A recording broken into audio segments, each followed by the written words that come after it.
আনলৈ ভুল পুতি নিজেই মৰিল ফুটি গ্ৰেপ্তাৰ হ'ল বিজেপি কৰ্মী চি চি চি চি লাজ লগা কথা বিজেপিৰ এই কুকাণ্ডবোৰ দেখিবলৈ হেনো আমি আছোনে বিজেপিৰ কুকাণ্ড দিনে দিনে বাঢ়ি গৈছে এটা কথা আছে নহয় অহংকাৰে পতনৰ মূল নমস্কাৰ সকলোকে মোৰ অন্যটি নতুন ভিডিঅ'লৈ আপোনালোকক স্বাগতম জনাইছোঁ আশা কৰোঁ আপোনালোক সকলোৱে ভালে আছে আৰু দেশৰ অসমৰ খবৰবোৰ দেখি আছে শুনি আছে আৰু যেনেকৈ শাসকীয় দলৰ উৎপাত উদ্ভণ্ডালি বেছি বেছি বাঢ়ি গৈছে হয় নাই এই দুদিন বেছিকৈ আমি দেখিবলৈ পাইছোঁ শাসকীয় দলৰ উদ্ভণ্ডালি আৰু উদ্ভণ্ডালি কৰিছে কৰক বাৰু ভালে কথা তেওঁলোকে নিজকে বহুত মানে দাদাগিৰি দেখাই আছে ভালে কথা কিন্তু দাদাগিৰি দেখাবলৈ গৈ যে নিজে যিডাল হুল পুতিছে কংগ্ৰেছলৈকে আৰু সেই হুলডালত তেওঁলোকে নিজে পুতি মৰিল চাওকচোন বাৰু মই সেইকাৰণে কৈছোঁ অসমীয়াত এষাৰ কথা আছে আনলৈ হুল পুতি নিজেই মৰিল ফুটি হয় না আমাৰ অসমীয়াত এইটো ডাইলগ আছেই তেওঁলোকে হুলডাল পুতিছিল ঠিকেই কংগ্ৰেছলৈ কিন্তু পুতিছিল তেওঁলোকৰ কাৰণে নহয় কিন্তু সেই হুলডালত নিজেই ফুটি মৰিল চাওকচোন আমি দুদিন ধৰি দেখি আছোঁ তেওঁলোকে অসমৰ প্ৰতিটো কাৰ্যালয় মানে কংগ্ৰেছৰ কাৰ্যালয় প্ৰতিবাদ কৰি গৈ আছে কংগ্ৰেছৰ কাৰ্যালয়ত যি উদ্ভণ্ডালি দেখি আছোঁ আমি বেৰিকেড ভাঙি পিনি হৰ্ডিং মানে আঁতৰাই দি আছে বহুত উদ্ভণ্ডালি কৰি আছে আৰু উদ্ভণ্ডালি কৰিব গৈ কালি বেয়াকৈ ফচিল নহয় নলবাৰীত এটা কথা ওলাইছিল নে যে গৰু চুৰ বুলি এজন মন্ত্ৰী কেবিনেট মন্ত্ৰী নিউজত ওলাইছিল কিন্তু দেই নিউজত ওলাইছিল সেইমতে মই কৈছোঁ বাৰু সকলোৱে জানে আপোনালোকে জানে আৰু শিৰোনাম দখল কৰাটো গমেই পায় নিউজত গৰু চুৰ এটা নাম ওলাইছিল কেবিনেট মন্ত্ৰী নলবাৰীৰ বিধায়ক আৰু সেইকাৰণে নেকি মই মানে কালি কমেণ্টবোৰ চালোঁ চাই পিনে এনেকুৱা অনুভৱ আছে কমেণ্টবোৰত এনেকুৱা কমেণ্ট আহিছে যে গৰু চুৰৰ সমষ্টি গৰু চুৰেনো আৰু কি শিক্ষা দিব গতিকে সকলোহে গৰু চুৰে হয় বা অজ্ঞান হয় এনেকুৱা ধৰণৰ কমেণ্ট পাইছোঁ যিটোকে কালি অঘটন ঘটিল নলবাৰীত সেই বিজেপি কৰ্মীসকল যেতিয়া প্ৰতিবাদ কৰিবলৈ গৈছিল নলবাৰীত আৰু প্ৰতিবাদ কৰি থাকোঁতে কেনেকুৱা ধৰণৰ অঘটন ঘটিল গমেই পালে তেওঁলোকে কৰিব লাগে ৰাহুল গান্ধীৰ ওপৰত প্ৰতিবাদ কৰি গৈ আছে বা গৌৰৱৰ প্ৰতিবাদ কৰি গৈ আছে কিন্তু মানে দা কৰিলে সেই ফটো দা কৰিলে পুতলা দা কৰিলে কাৰ জানেনে নৰেন্দ্ৰ মোদী আৰু তেওঁৰ মাতৃৰ ভাৰতৰ প্ৰধানমন্ত্ৰী নৰেন্দ্ৰ মোদী আৰু তেখেতৰ মাতৃৰ ফটো মানে জ্বলাই দিলে এনেকুৱা ধৰণৰ আমি দেখিবলৈ পালোঁ খুব লাজৰ কথা নহয়নে বাৰু আচলতে কি জানে সেই যে প্ৰতিবাদকাৰীসকল আহিছে প্ৰতিবাদ কৰিবলৈ তেওঁলোকে চাগে নিজেই নাজানে কাৰ কাৰণে প্ৰতিবাদ কৰিব আহিছে কোনোবা কেইজনে কৈ আছে দেখাত মানুহ বেছি হ'ব লাগে প্ৰতিবাদ কৰিব লাগে টকা দিম হয়তো তেনেকৈ ভাড়াত আনিছে আৰু সেইকাৰণে তেওঁলোকে নাজানে আৰু তেওঁলোকে চাগে কংগ্ৰেছৰ ছাপৰ্টাৰ কংগ্ৰেছক খুব বেছি ভাল পায় আৰু সেইকাৰণে তেওঁলোকে কাৰ প্ৰতিকৃতি কাৰ কি দাহ কৰিছে তেওঁলোকে নিজেই নাজানে বিজেপিৰ হৈ প্ৰতিবাদ কৰিবলৈ গৈ কংগ্ৰেছৰ ভৱনৰ সন্মুখত তেওঁলোকে আকৌ মোদী আৰু মোদীৰ মাতৃকে দাহ কৰিলে জ্বলাই দিলে চাওকচোন বাৰু কিমান লাজৰ কথা তেওঁলোকে সঁচাকৈ ভাড়াত অনা হয় আচলতে তেওঁলোক সঁচাকৈ কংগ্ৰেছৰে চাগে আৰু সেইকাৰণে তেওঁলোক এনেকুৱা কাম কৰিলে বাৰু যি কি নহওক এইবোৰ লাজৰ কথা সঁচাকৈ লাজ পাইছোঁ আমি অসম আৰু বিশেষকৈ নলবাৰী বুলি এতিয়া ক'বলৈ লাজো লগা হৈছে নলবাৰীত যিবিলাক ঘটনা ঘটি থকা আছে বৰ্তমান সময়ত এতিয়া সমগ্ৰ অসমতে প্ৰতিবাদ হৈ আছে এতিয়া আমি দেখিবলৈ পাইছোঁ চাওক বিহাৰত এজন ব্যক্তিয়ে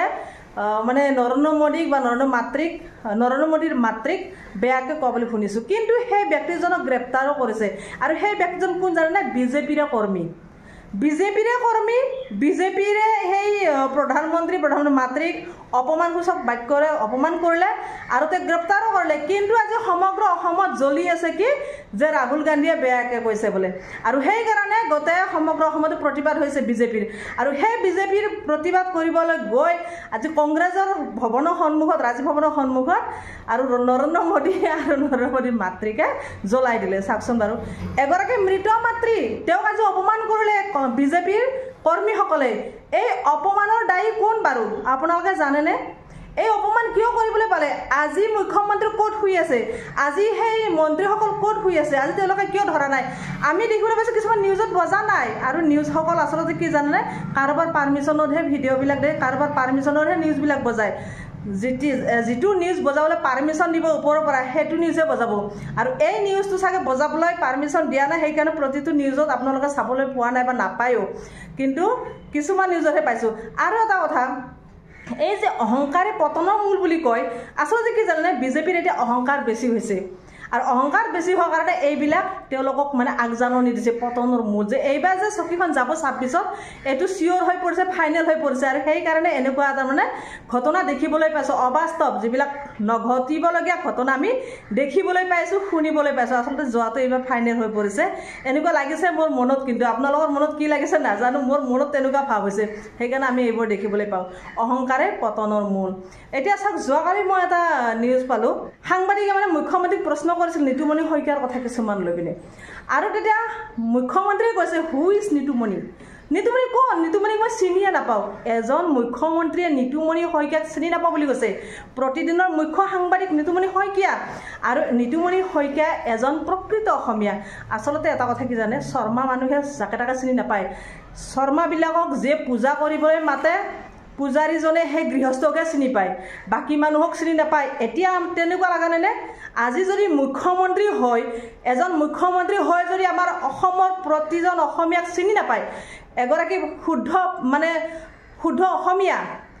অসমীয়া এজন ব্যক্তিক যদি চিনি নাপায় তেওঁ কাক চিনি পায় পূজাৰী হিচাপে গৃহস্থক মানে বিজেপিৰ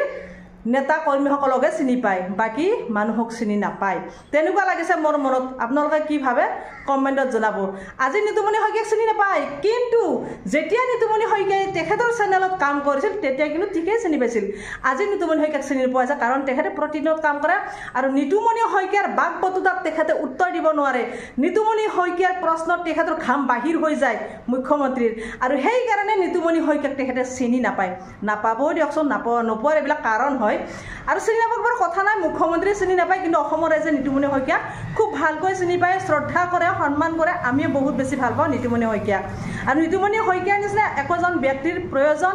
এনেকুৱা ধৰণৰ সাংবাদিকৰ প্ৰয়োজন অসমখনত ভুলটো দেখুৱাই দিবলৈ অসমৰ ৰাইজৰ আগত ধৰা পেলাবলৈ এনেকুৱা সাংবাদিকৰ খুবেই প্ৰয়োজন আজি নিতুমণি শইকীয়াক চিনি নাপাওঁ বুলি কওঁতে সঁচাকৈ লাজ লাগিছে এজন মুখ্যমন্ত্ৰী হৈ অসমীয়া মানুহক যদি চিনি নাপায় আৰু এটা কথা কওঁ মই চাবচোন যেতিয়া এখন সমাজত মন্দিৰ এটা পাতা হয়